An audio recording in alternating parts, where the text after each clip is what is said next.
saying, I myself is also empty of reality.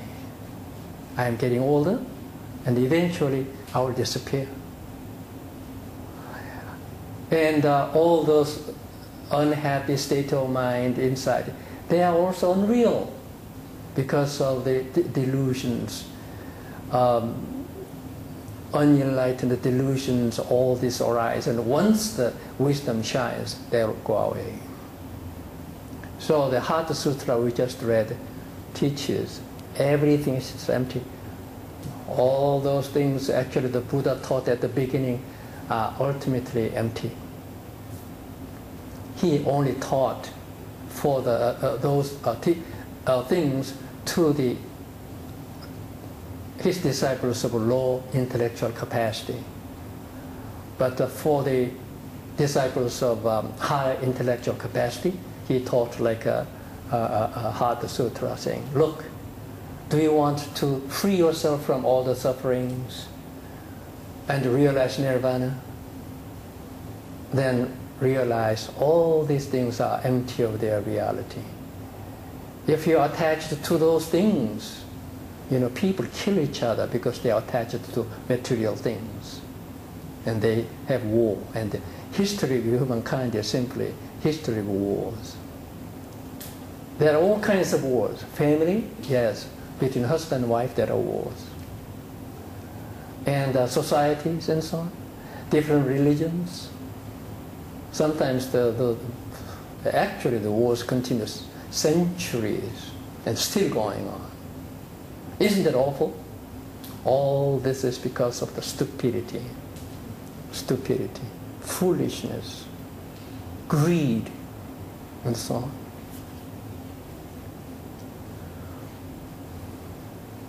I'll give you one example of the war in the mind which arose. It was the Buddha. Buddha's cousin has named Devadatta, who throughout his life tried to kill him, Devadatta. Now Ananda, who is the second patriarch of the Buddha's teaching in Zen tradition, Ananda is the son of the Devadatta. Strangely, Ananda is such a great one. All those scriptures, when we open, we thus have I heard. That's the beginning of all the scriptures. There, I means Ananda. But his father Devadatta tried to kill Buddha many times. And once he, with those bad guys, got mad elephants. They used that one, and they chase somebody and kill people. And Devadatta somehow managed to have these 5 mad elephants, furious ones, and then made him chase or attack the Buddha. But the Buddha was, of course, he was completely enlightened. He had a marvelous, mysterious power too, miraculous power.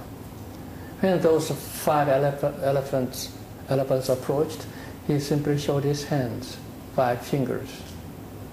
And these elephants simply fell to the ground, all of them, shivering, trembling like that, instead of attacking the Buddha. How that happened? The Buddha's 5 fingers changed to lions, huge golden lions. It appeared as 5 lions to the elephants. There are many stories like that in Buddhism. But don't try yourself when there's a evil guy. So his disciples asked the Buddha, why? Devadatta, your cousin is trying to kill you and bad like that. And then the Buddha said, in our previous lives, the Devadatta is not simply that way only in this life. In many of our previous lives, he behaved like that against me. And you know why? I'll tell you the story. Once I was a mendicant, called the Brahmin. In the Hindu tradition, in the Brahmin, there is a millionaire, multi-millionaire or billionaire who had a beautiful young daughter. Beautiful young daughter. And she reached the age of marriage, ready to marry. So he wanted to choose one of the best of those Brahmins, the mendicants. So he invited 500 of them. And for many, many days, feast, feeding them all those delicious food and so on for 5 days. And then he asked there should be a debate on truth, knowledge, and you name whatever, all those debate. And the one who wins the debate will be my son-in-law. Following me? I follow me, one. You follow me, right? The millionaire said, I will choose the one who wins the debate, debate among 500. He will choose the best one and make him his son-in-law. Let him marry his daughter.